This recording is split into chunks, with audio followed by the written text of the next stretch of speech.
And now the fun part. Part we've all been waiting for. Let's get to the choir. By far the funnest, the most fun part of working on this piece was trying to replicate the chanting choir at the very end. It was a really interesting process trying to put that together. First, what I'd like to do is show the ending section with no choir, just so you can hear what the instruments are doing by themselves without any of the choir. Okay, here we go. The ending section, just the instruments.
Okay, so that's the instruments there. So this very end section, the violins and violas, I've got playing this fast run. I'm not for sure if I got this right, because like I said in my first video, I had a score that I'd found, and the ending section, this whole ending section where the chanting's happening, was just wrong. And so I really just had to kind of listen and figure out what it sounded like the strings were doing. I think I got pretty close, but I don't know for sure. So let's listen to the violin and viola part. On this run, I've got I'm using this violin one legato light, but I'm also using the regular violin legato, and I'm playing the orchestra strike notes with that. In addition to the legato light, I've also got the spiccato playing, and same for violin too. Violas, I've got them at first just playing the hits, and then midway through that run, they also come in. Now, most of the time when I'm recording these parts, I'm actually playing them in, but in the case of this fast run, I use the keyboard entry tool. I'll make a MIDI region, then I'll go in here and do the step input keyboard. Set whatever note length that I want, set whatever velocity average that I want. You've also got to enable the MIDI in on the track here for the step input keyboard. And then I'll punch in the notes on the keyboard one at a time until I've got this part recorded. Now in this case, since what I hear in the original recording is like a really fast, it sounds like each note is being bowed twice. Da da da da da da da da da da da da da da, that kind of thing, only really fast. These are all 30-second notes, I think. In this case, since it's being bowed twice, all I did was I step input them as 16th notes, and then I reduced the length of them just by selecting them all and then using the mouse to, like this, to change the ending of each note. While I still had them all selected, I held down the Alt key. I have a Windows. I actually don't have a Mac keyboard, so I don't know what the key is. Option key, I think. Anyways, I held down the key that helps you copy stuff when you drag it. Then I just dragged out a copy of each of these notes. And so I ended up with something like this. The other thing that I'm doing for this little run in particular is, besides just using the BBC Violin 1, Violin 2, viola, I'm also using some EastWest Hollywood Orchestra or EastWest solo instruments. So like in this case, this violin.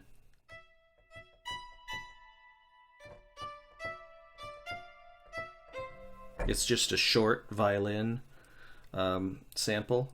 And then there's this violin 2 sample.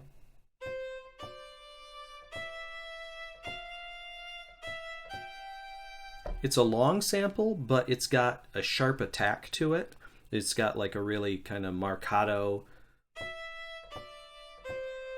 start to the note. And so if you're playing short notes with that, you're only hearing the marcato part. So it works perfectly. And then I've got a solo viola in here too. So here's what this run ends up sounding like when I put all that together.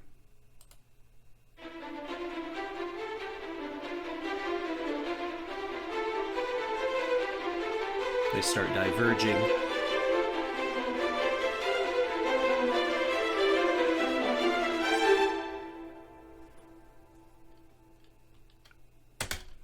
So again, I don't know if that's actually correct for the original soundtrack, for the original recording, but if you can't figure out exactly what a part is doing, at least figure out what job it's doing in the mix and do something like that. And it usually works out. So now for the choir. For the choir, I have two different things that I did. The first thing was I used some of the choir samples, like this one here, EastWest Hollywood Choirs Gold, because they have this thing called a Wordbuilder. If you see on the screen here, it has a text editor that you can go to when you go to the Perform tab, where you can type in text. And so basically you type in these syllables, phonetic syllables that you want the choir to try to pronounce. And this instrument, this choir instrument, has an algorithm that will take the phonetic pronunciations that you type in, and it will make different combinations of the syllables that it already has recorded, and it will put them together in ways that sound like the syllables that you want it to sing.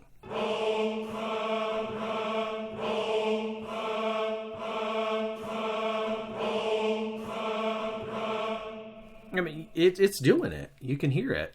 The other cool thing about this Wordbuilder, in this case, I'm typing these syllables in, but I'm making the last letter of the syllable capital.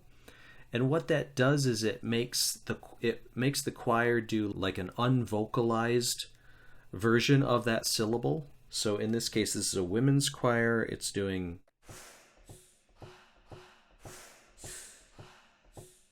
So that was another cool thing. The second strategy that I used was I made myself into a choir. I recorded myself doing a whole bunch of takes, singing the choir part.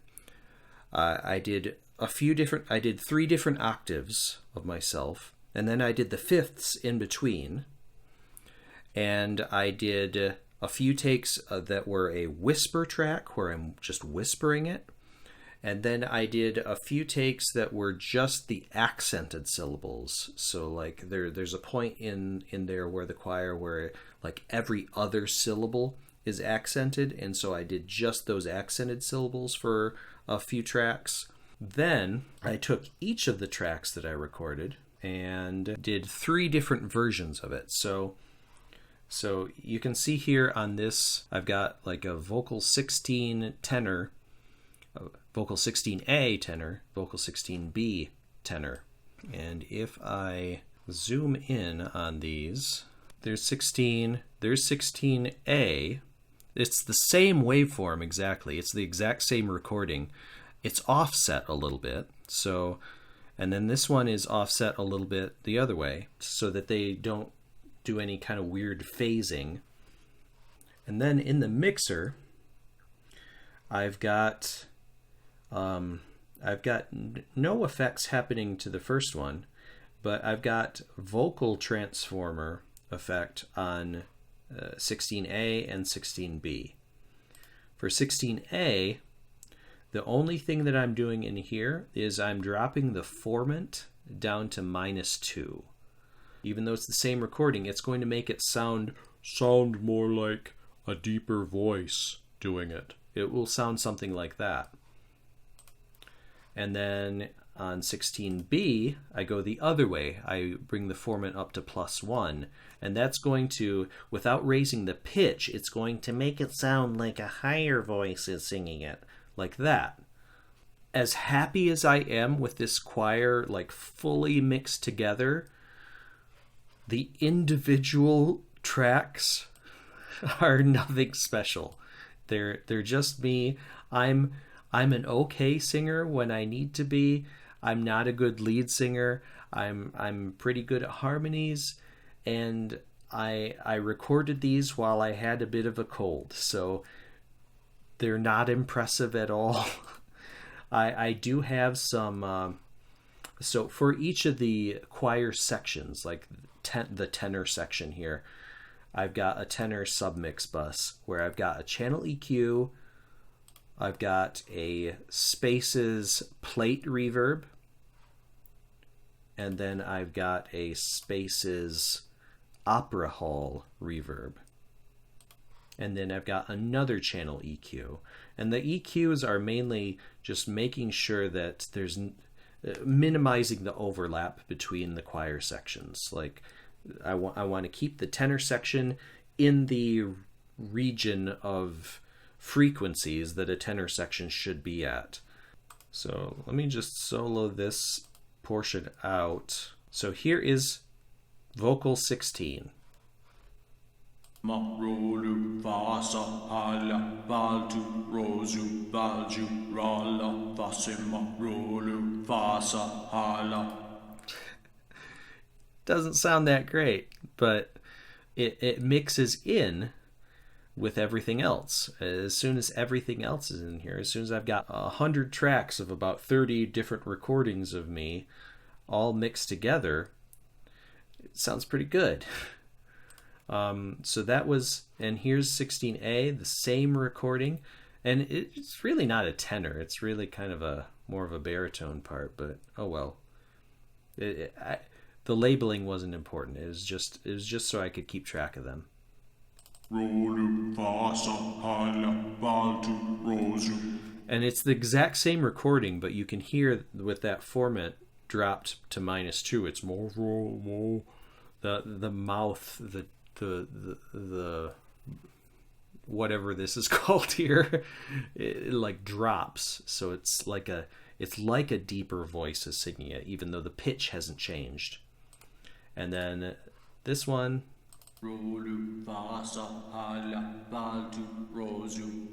and it's really subtle, but it's just a little bit higher, and so the pitch isn't higher, it's just the way that it's being sung sounds a little higher pitched, like, you know, a very, very slightly toward chipmunk voice.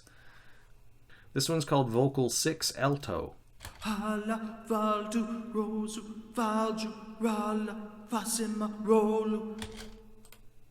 6A.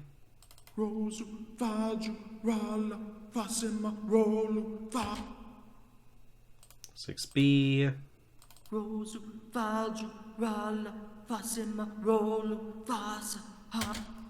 And so all I'm doing with this is just giving enough vocal variations to accumulate into an actual choir. Let me show you vocal 6 along with A and B variations.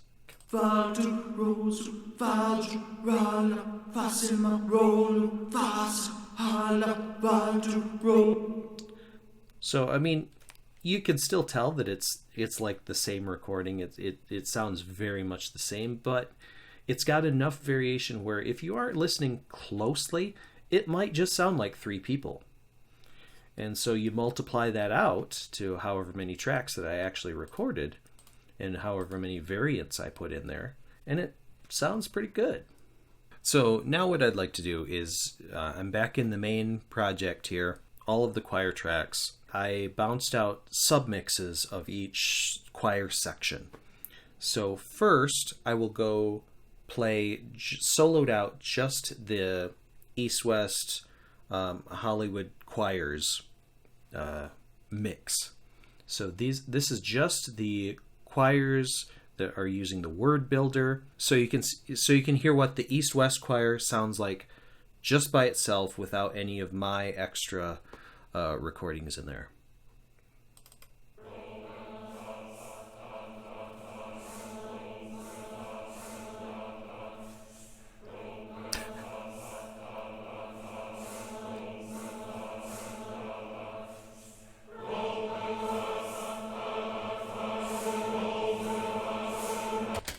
So the quality of the singing, the quality of the notes they're singing is great. It's top-notch choir sample quality. The way that it's singing, since it's a chant, sounds very robotic. So, and the words that they're singing obviously don't. You can't really tell what they're saying. It doesn't quite sound like the actual words that I was trying to type in. So, quality-wise of the singing, it's awesome. Naturalness of the singing, not so much. If this was all that I had to go with, that would probably be fine. In fact, let's take a listen. Let's hear what this ending section sounds like with just the East-West choir.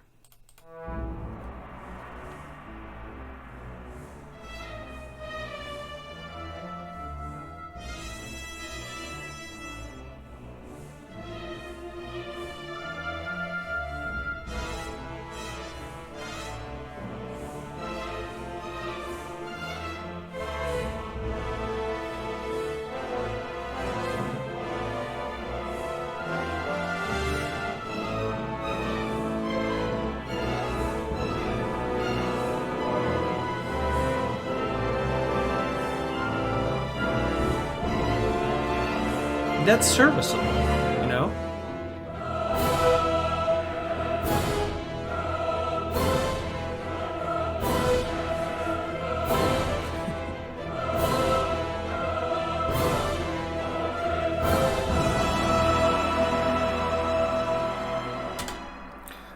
That's decent. If I didn't have a microphone, if I didn't feel comfortable singing a whole bunch of times and messing with my vocal tracks to try to make it sound like a choir, I could go with that. But you can hear the problems with it. Like, you can't, like, there's a bit of variation, but it doesn't sound like there's enough variation.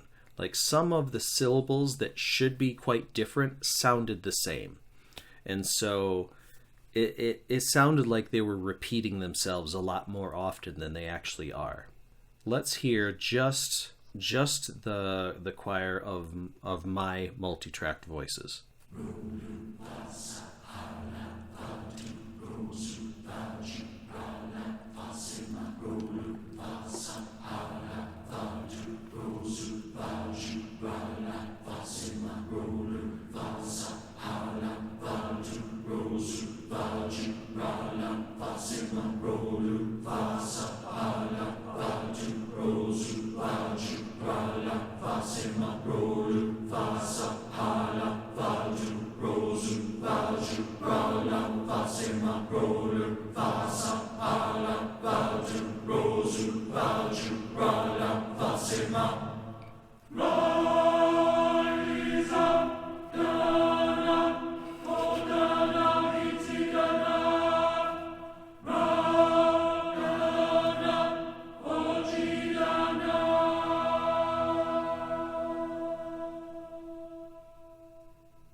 vocal quality wise, East West Choir has me beat.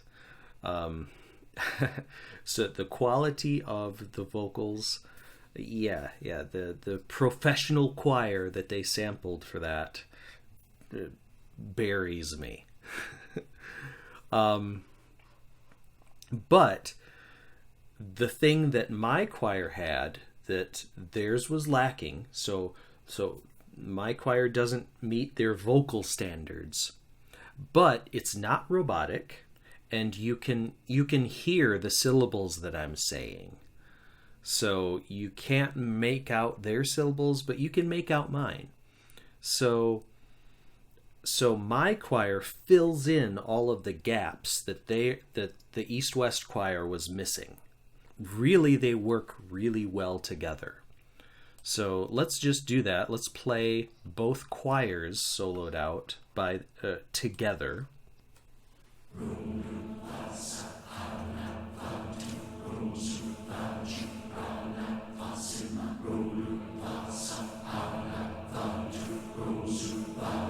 So it covers up a lot of the roboticness that we're hearing with just their choir.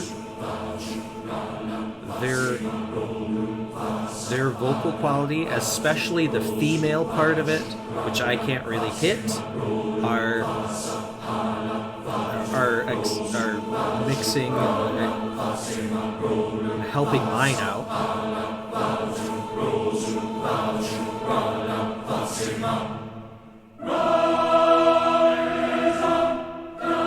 This part I think mixes really well.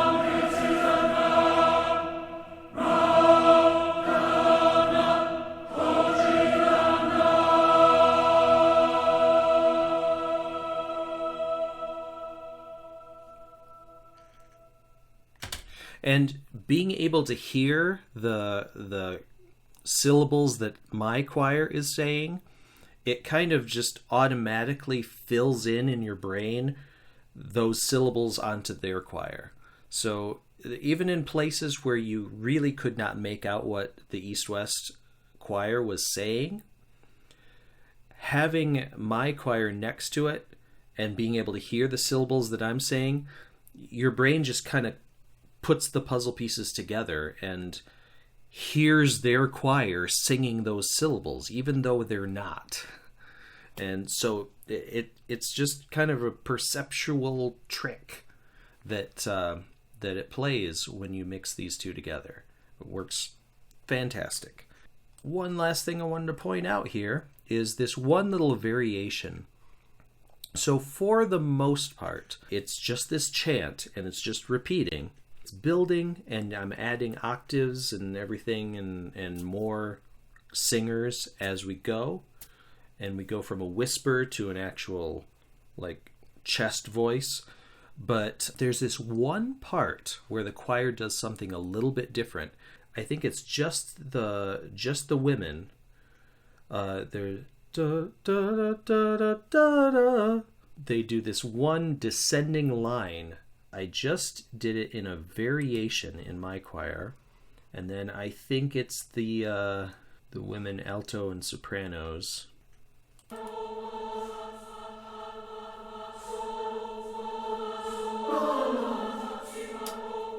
Yeah, that part right there. And you can barely hear it in the original recording. You can barely hear it in my mock-up, but it's there, and it's just like an extra little thing that adds flavor to that spot. With all of that, let's just include everything, all the instruments, and we'll start at the beginning of the ending section.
Okay, and that is it. That's my walkthrough of this Stargate Overture. I hope that was helpful to with any of the stuff that I showed. If you did find anything helpful that you're going to be able to use in the future, just leave me a comment down below. Let me know. I'd love to hear feedback if I'm showing anything that's useful to anyone. If there's anything that that I didn't cover that you'd like me to cover in a future video, I'm planning on doing some more of these walkthroughs, so even if I don't cover that sort of thing on Stargate, I'm sure that the next one of these that I do, I'll be able to cover it. So just let me know, and I hope you all have a great day. I'll see you next time.